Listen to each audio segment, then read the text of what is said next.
네, 안녕하십니까. 한국병원 뇌혈관센터 신경과장 여민주라고 합니다.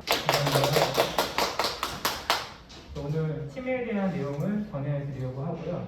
저희 신경과 여러 질환들을 다루지만 이제 치매랑 뇌졸중을 많이 궁금해하시죠. 그래서 오늘 치매에 대한 내용을 잘 전달해드리도록 하겠습니다. 우선 우리가 잘 아는 분이 나왔네요. 미국 40대 대통령 로널드 레이건. 근데 다들 아시겠지만 이분이 대통령기 말기 때부터 이미 알츠하이머 치매가 있었다고 합니다. 다행히 이제 주변에 워낙 고자한 사람들이 많으니까 큰 뭐 없이 잘 마무리했겠지만은 그 후에 알츠하이머 치매가 있었다고 알려져서 세간에 많이 피자가 되고 있죠. 이렇게 우리 주변 누구나가 치매를 겪어서 그런 여러 사람들의 아름다움을 빼앗아갈 수 있기 때문에 아주 중요한 질병 같습니다. 제가 처음 말씀드릴 때 이제 많이들 궁금해하신다고 치매를 말씀드렸는데요. 실제 설문조사를 해보니까 이제 나이가 들면 들수록 더 치매를 걱정하고 두려움이 많다는 걸 설문조사를 통해서도 확인이 되었습니다. 이 나이가 들수록 자기가 치매에 해당되지 않을까, 겉으로는 증상이 없음에도 불구하고 마음 한구석에 는 그런 걱정을 많이 하고 계시더라고요. 근데 그럴 수밖에 없는 게 치매 유병률이 생각보다 매우 높습니다. 전 세계 우리나라도 마찬가지고 65세 이상 노인 인구의 5에서 10% 이상이 치매로 고통을 받고 있고요. 이 중에 한 3명 중 2명은 여성이 또 더 많은 비율을 차지하고 있습니다. 우리나라의 치매 유병률을 조사해 보니까 그래프에서 보시다시피 2010년부터 최근에 이르기까지 점점 지속적으로 증가하는 추이를 보이고 있고요. 근데 앞으로의 예상 수치는 더 기하급수적으로 늘어난다고 예견되고 있습니다. 그럴 수밖에 없는 게 우리나라의 인구 구조가 점점 노령화로 가고 있기 때문에 노령 인구가 많아지면 많아질수록 치매 환자 수도 늘어날 수밖에 없는 것입니다. 이런 것들이 각 가정, 개개인만의 문제가 아니라 우리나라 전체 사회 구조적인 그런 문제이기 때문에 나라 정책으로도 잘 관리해야 된다고 생각합니다. 여기서 잠깐 이제 치매에 관해서 퀴즈를 한번 OX로 해보죠. 건망증이 곧 치매다? 맞을까? 아닙니다. 어떤 차이가 있냐면은 건망증은 어느 정도 지난 일을 주로 있는 겁니다. 근데 그럴 수밖에 없는 게 우리가 이제 기억력이라는 건 시간 지날수록 조금씩 이제 기억이 조금씩 떨어지죠. 잊어갈 수 있죠. 그런 의미인 거고 자연스러운 거고, 치매는 오히려 중기, 장기 기억은 유지가 되는데 최근 기억을 더 먼저 있기 때문에 그런 측면이 다릅니다.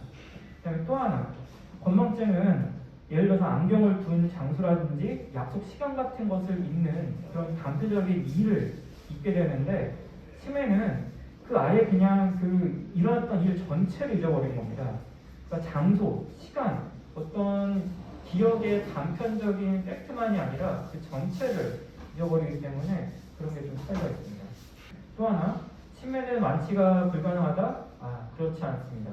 20%에서는 완치가 될 수도 있고, 적어도 50%에서는 점점 진행되는 중증화를 지연시킬 수 있고, 30~40%에서는 예방이 가능하기 때문에 치매를 잘 알고 미리 대비한다면 이런 치료, 예방 효과를 거둘 수가 있습니다. 본론으로 들어가서 치매의 정의를 우선 한번 알아보겠습니다.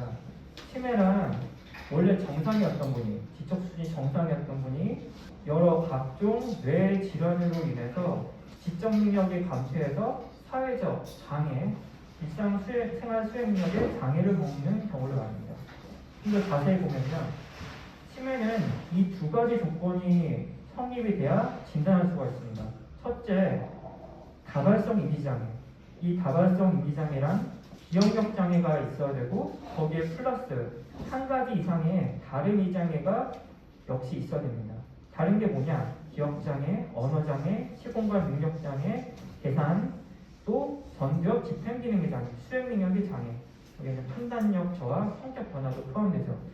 우선 이것이 있어야 되고 거기에 더불어서 일상생활 수행 능력에 장애가 있어야 됩니다. 이건 좀 더 한번 설명을 드리겠습니다. 그래서 치매의 진단은 여러 가지 다양한 절차로 진행이 되는데, 우선은 원인이 굉장히 다양하기 때문에 아까 설명드린 것처럼 진단의 기준들, 이제 조건들이기 때문에 그런 것들을 하나 하나하나 검사로 객관적으로 진단을 내려야 됩니다. 대개는 이런 과정을 거치게 되죠. 첫 번째, 환자분이 오시면은 평소에 그분의 인지기능, 생활 패턴, 모습들이 어땠는지 병력 조사를 하게 됩니다. 문진이죠. 그 다음에 진찰을 좀 해봐야 됩니다. 저희 신경과 의사들이 하는 여러 가지 신경학적 검사를 하고 또 우울증, 불안, 공포증, 망상 등 이런 것들을 한번 캐치해보는 정신상태 검사를 합니다. 그런 다음에 이제 제대로 된 확진을 위한 검사를 하죠. 우선은 신경 인지 기능 검사를 해야 됩니다. 인지 기능을 아주 자세히 파헤쳐서 그 능력을 보는 검사입니다. 저희 신경과에서 하는 검사는 서울 신경 심리 검사라는 게 있는데 약 1시간 내지 1시간 반 이상 검사를 하기 때문에 검사는 어떤 측면에서 보면 옛날 우리가 학생 때 했던 기능 검사 이런 그런 비슷합니다. 근데 그것을 어르신들한테 맞춰서 적합하게 만든 검사 도구죠. 이 신경 인지 검사를 먼저 해서 인지 장애가 있는지 보고 치매가 있냐 없냐는 이 인지 검사로 증명이 됩니다. 그 다음에 잠시 후에 또 나오겠지만은 치매에는 여러 원인 질환들이 있거든요. 알츠하이머, 혈관성 치매, 파킨슨 치매 등등등 그 근본 원인 질환들을 감별하기 위해서 그때 뇌 촬영이 필요합니다. MRI, CT 이런 거죠. 좀 전에 치매 진단 조건이 되려면은 인지 기능의 저하와 함께 일상 생활 수행 능력의 저하도 포함된다고 했었죠.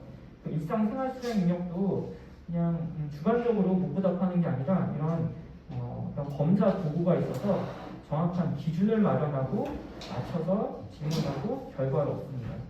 그리고 치매의 진단 기준은 인지장애에 일상 생활 수행력 장애가 더해진 건데 또 치매의 중요한 다른 포인트가 있습니다. 뭐냐? 여러 가지 행동 심리 증상이죠. 문제의 행동이라고 불리는. 그것을 저희는 이제 영어로 BPSD라고 부르는데 이런 것들입니다. 망상, 환각, 초조 공격성, 우울증, 불안, 감정의 기복에 의한 다행감, 무감동, 탈억제, 쉽게 화내는 것, 또 이유 없이 계속 같은 행동을 반복하는 것, 그리고 불면증 이런 것들이 치매에 병발하는 여러 이상 행동 증상이기 때문에 또 실제로 이것들이 더 환자 가족들을 불행하게 만들거든요. 이런 것들을 잘 또 평가를 해줘야 됩니다. 그리고 이 역시도 저희가 마련한 검사 도구가 있기 때문에 그걸 통해서 객관적으로 진행을 하게 됩니다. 인지기능 평가에서 또 문제를 해야 되는데 이런 5가지를 좀 구분해서 하게 됩니다. 기억장애, 언어장애, 시공간 능력 저하, 주의집중 및 대사 능력 감소, 전두엽, 집행기능 이런 것들을 평가하고요. 그 다음에 치매의 원인을 감별 진단하기 위해서 뇌영상 검사를 합니다. 보통 환자분들, 보호자분들 오시면 치매를 걱정해서 오셨을 때 먼저 MRI로 언제 찍나요? 먼저 물어보시는데 치매 진단을 MRI로 먼저 한다고 잘못 아시는 경우가 많습니다. 치매 진단에 MRI가 필요한 거긴 맞지만은 치매가 있냐 없냐는 MRI로 하는 게 아니라 아까 나왔던 인지기능 검사를 통해서 하게 되는 겁니다. 그리고 그 원인 진단을 구분하는데 뇌 영상이 필요한 거죠. 그래서 치매가 이제 있다 진단이 되면 CT 또는 MRI 그 외에 여러 가지 또 좋은 영상 도구를 통해서 검사를 하고 이제 확인을 합니다. 이런 감별 진단한 이유는 계속 거듭돼서 말씀드리지만은 치매의 원인 질환들이 여러 가지가 있기 때문이죠. 근데 그 중에 90%를 차지하는 것은 알츠하이머 치매와 혈관성 치매입니다. 이 이제 그래프를 보시면은 알츠하이머 치매가 전체 치매의 70% 정도를 차지하고 혈관성 치매가 20%를 약간 밑도는 정도입니다. 또 그 외에 루이체 파킨슨 치매, 알코올성 치매도 여기 있네요. 전두엽 치매, 기타 원인에 의한 치매 이런 것들이 포함이 되게 됩니다. 우선 알츠하이머병을 좀 더 자세히 볼까요? 알츠하이머병은 이 병을 처음 발견한 의사의 이름을 따온 것입니다. 독일의 신경경리학 의사분이죠. 이분이 1907년도에 전에 보지 못했던 그런 양상의 심한 치매 증상을 보인 51세 여자 환자를 봤는데 그 환자를 계속 쭉 관찰하면서 잘 임상소견을 기록을 남겼고 근데 그분이 돌아가신 다음에 뇌를 부검하고서 그 결과들을 토대로 알츠하이머병 발견하고 진단 기준을 마련한 것입니다. 첫 환자분이 바로 이분입니다. 또 워낙 유명해서 한 번쯤 또 신문이나 이런 데서 나오긴 했는데 어거스트라는 50대 여자분이었고 이분의 증상은 이랬답니다. 남편에 대해서 의심과 질투로 증상이 시작되었는데 그 후에 기억장애, 시공간 진압력장애, 선망 근데 그런데 그에 비해서 보행은 비교적 괜찮고 손의 움직임도 괜찮아서 그런 것들이 기존에 알고 있던 다른 신경질환과 좀 차이가 있었던 거죠. 근데 그 후에 불행하게도 몇 년 지나서 사망을 하셨습니다. 그리고 이분의 뇌 부검 소견을 통해서 그 알츠하이머 의사가 이런 병을 만들게 된 것입니다. 근데 부검했을 때 어떤 소견이 보였냐? 뇌 전체적인 모습도 보고 그 뇌를 이제 잘 분석해서 현미경적 소견도 얻었는데 노인반이라는 것도 보였고 신경섬유 다발이란 이런 소견도 현미경에서 보라고 합니다. 그리고 이런 것들이 노인반이나 신경섬유 다발의 이상이 뇌는 어떤 하나의 회로거든요. 전기 회로, 전선 같은 건데 이 전선이 잘 전달이 되려면은 신경이 잘 연결이 돼 있어야겠죠. 연결성이 중요한데요.